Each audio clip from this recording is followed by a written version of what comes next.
আসসালামু আলাইকুম। ইকরাস cuisine and lifestyle চ্যানেলটিতে আপনাদের সবাইকে স্বাগতম। আজ আপনাদের জন্য নিয়ে এসেছি 10 মিনিটে ঝটপট নুডলসের রেসিপি। এই নুডলসটি আমি মূলত কলিজা এবং ডিম দিয়ে তৈরি করেছিলাম। শুরুতেই তেলের মধ্যে পেঁয়াজ কুচি, টমেটো কুচি, কলিজা, কাঁচামরিচ এবং অন্যান্য মশলাপাতি দিয়ে নিয়েছিলাম। এখানে মশলা হিসেবে ব্যবহার করেছি পরিমাণ মতো লবণ, গুঁড়ামরিচ এবং জিরা গুঁড়া। এই সব কিছু ভালোভাবে মিশানোর পর একটি ডিম আমি দিয়ে দিয়েছি।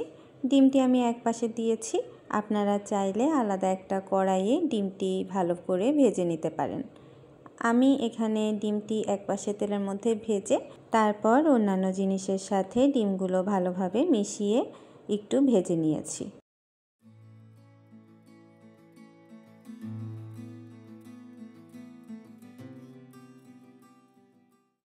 সব কিছু একসাথে যখন ভালো করে ভাজা হয়ে গিয়েছিল তখন এর মধ্যে আমি দিয়ে দিয়েছি সিদ্ধ করে রাখা নুডলস।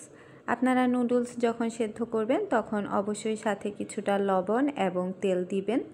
যখন আপনারা তেল দিবেন তখন আর নুডলসটি আঠালো হবে না, এগুলো ঝরঝরে থাকবে এবং নুডলসের শেপও খুব ভালো থাকবে।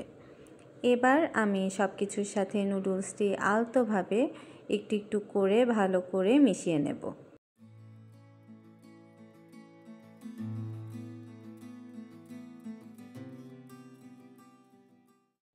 নুডলসে যা কিছু দিয়েছেন সব কিছুর সাথে নুডলসগুলো ভালোভাবে মিশিয়ে নিতে হবে।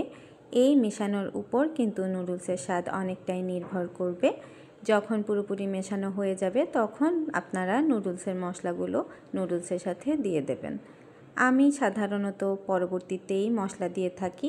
আপনারা চাইলে শুরুতে অন্যান্য জিনিসের সাথে মশলা ভাজতে পারেন, কিন্তু আমার থেকে পরে দিলে মনে হয় যেন স্মেলটা ভালো আসে এবং টেস্টও থেকে যায়, তাই আমি পরে ব্যবহার করি।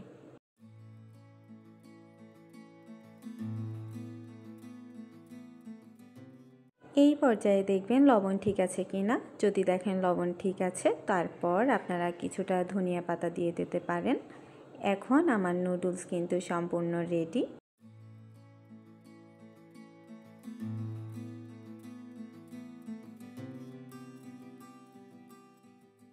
কলিজাগুলো আমার আগেই রান্না করা ছিল, তাই আর রান্না করতে হয়নি। আপনাদের যদি আগে রান্না করা না থাকে সেক্ষেত্রে আপনারা কিছুটা সেদ্ধ করে তারপর অন্যান্য মশলার সাথে ভালো করে ভেজে নেবেন।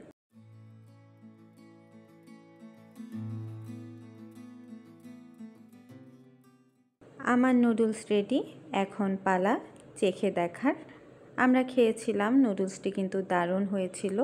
একদম অল্প কিছু ইনগ্রিডিয়েন্টস দিয়েই নুডলসটি তৈরি। আপনারাও এভাবে তৈরি করে দেখবেন, খুব ভালো লাগবে আশা করছি, এবং কেমন লাগে অবশ্যই জানাবেন। আজকের মতো এখানেই বিদায় নিচ্ছি। সবাই ভালো থাকবেন এবং অবশ্যই সাবস্ক্রাইব করে পাশে থাকবেন। ধন্যবাদ।